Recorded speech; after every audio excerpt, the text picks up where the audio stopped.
Hai, selamat datang ke channel Cikgu Epon.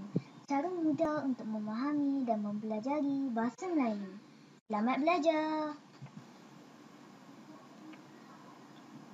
Assalamualaikum dan selamat sejahtera. Apa khabar murid-murid? Cikgu harap murid-murid berada dalam keadaan sihat. Sekarang kita berada di musim PKP. Cikgu harap murid-murid patuhi peraturan yang telah ditetapkan. Jangan keluar rumah. Jika keluar, perlu pakai pelitup muka. Dan kerap gunakan hand sanitizer. Baik, hari ini cikgu nak ajar tentang satu cabang tata bahasa yang paling penting. Ya. Yang paling penting untuk bahasa Melayu iaitu kata nama. Baik. Seperti mana yang kita semua tahu, semua benda di dunia ada nama. Tak ada benda dalam dunia yang tak ada nama.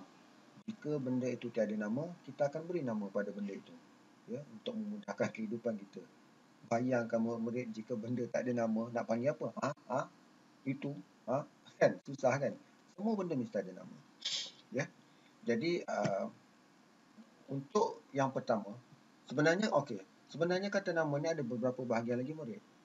Okey, ada kata nama di bawah kata nama ada kata nama khas, kata nama am, kata nama tunjuk, kata nama arah, tapi cikgu tak nak ajar semua tu. Hari ni cikgu nak cuma fokus kepada dua. Kata nama khas dan kata nama am. Okey, baik. Cikgu rasa elok yang pertama cikgu mulakan dengan kata nama am. Kata nama am ini murid merujuk kepada manusia, haiwan dan tumbuhan, tempat dan benda secara umum. Maksudnya di sini, tiada nama diberikan secara khusus. Okey, tak apa. Nanti khusus kita tengok pada kata nama khas. Okey, kita tengok pada kata nama am. Daripada contoh yang cikgu nyatakan di sini, insya-Allah murid akan lebih jelas. Baik, yang pertama manusia. Contoh manusia di sini cikgu bagi murid. Okay. Bila kita sebut murid, kita tahu murid ialah pelajar. Murid ialah pelajar, kanak-kanak yang masih menuntut di sekolah. Okay. Jelas ya? Ada tak nama padanya? Tak ada. Siapa muridnya? Tak tahu. Di mana belajarnya? Entah. Tak dinyatakan. Tapi kita tahu murid. Murid ialah kanak-kanak yang belajar di sekolah. Jadi itu yang cikgu sebut sebagai umum. Murid ini dikategorikan sebagai kata nama am kerana tiada nama dinyatakan. Okay. Yang kedua, jika pada jawatan pula, guru besar. Okay. Kenapa guru besar ditulis dengan huruf kecil? Kerana murid-murid, guru besar tak tahu guru besar sekolah mana. Seperti mana kita sedia maklum, guru besar ialah orang nombor satu ataupun pentadbir di sebuah sekolah rendah.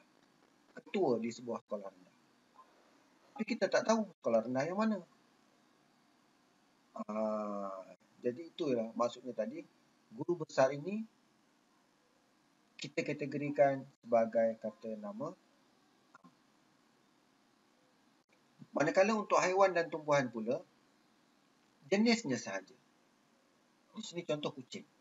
Kucing, ayam, kuda, seladang, apa lagi? Segala jenis haiwan. Jenis haiwan sahaja secara am. Tak ada nama diberikan kepada haiwan tersebut. Begitu juga dengan tumbuhan. Di sini kita ambil contoh sayur bayam. Ya. Apa saja pokok? Petai, jering, bayam, kangkung, ataupun herba rempah ratus seperti halia, serai. Semua secara umum. Jenisnya sahaja. Itu kita kategorikan di bawah kata nama am. Okey. Terusnya, untuk tempat. Sini cikgu letakkan balai polis. Okay. Balai polis kita tahu. Di balai polis ada ramai polis, tempat polis bertugas, tempat penjenayah ditempatkan, tempat kita membuat aduan. Tapi balai polis mana?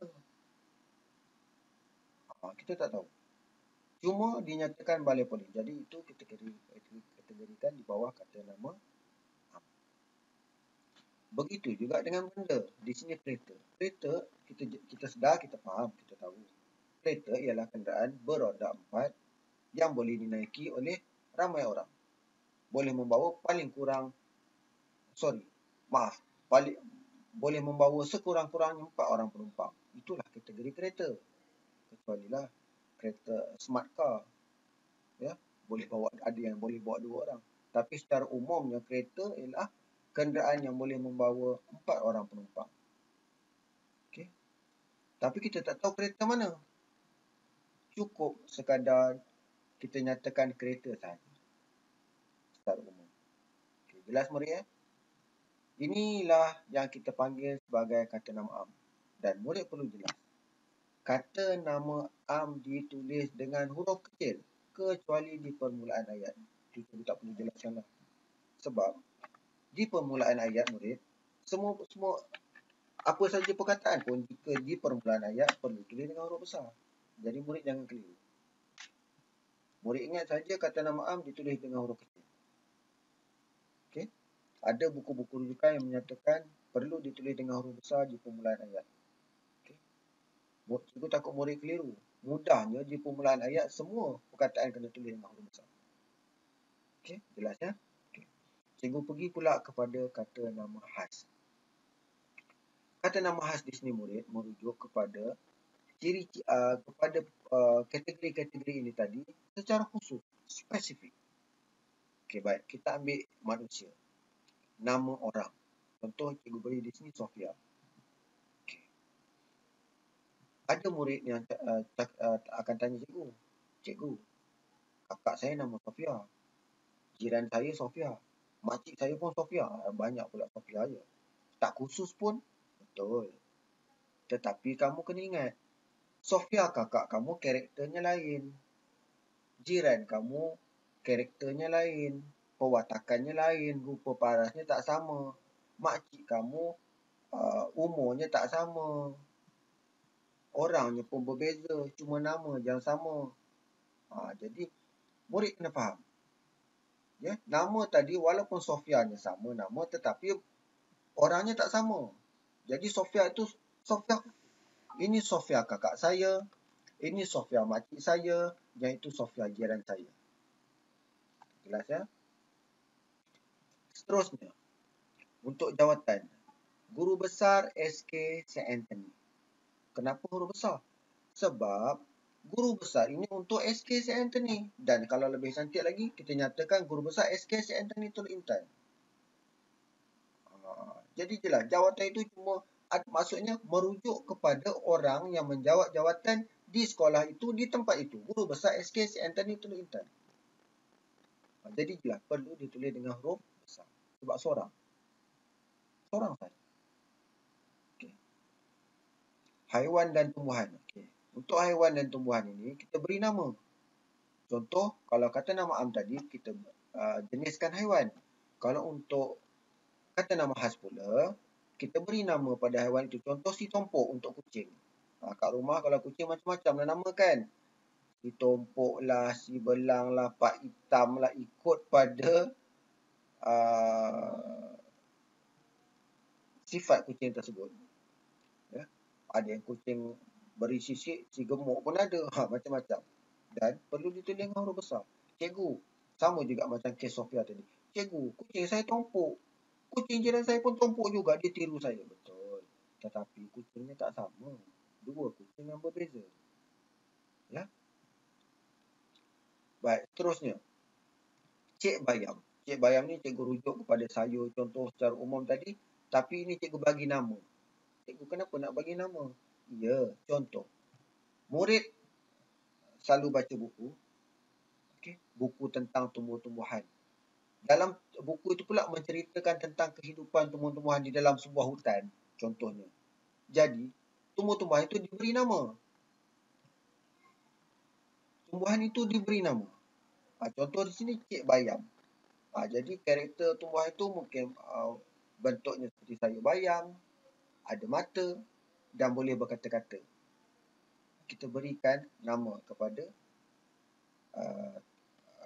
sayur tersebut. Ya? Kepada karakter tersebut. Jelas murid ya? Dan seterusnya tempat.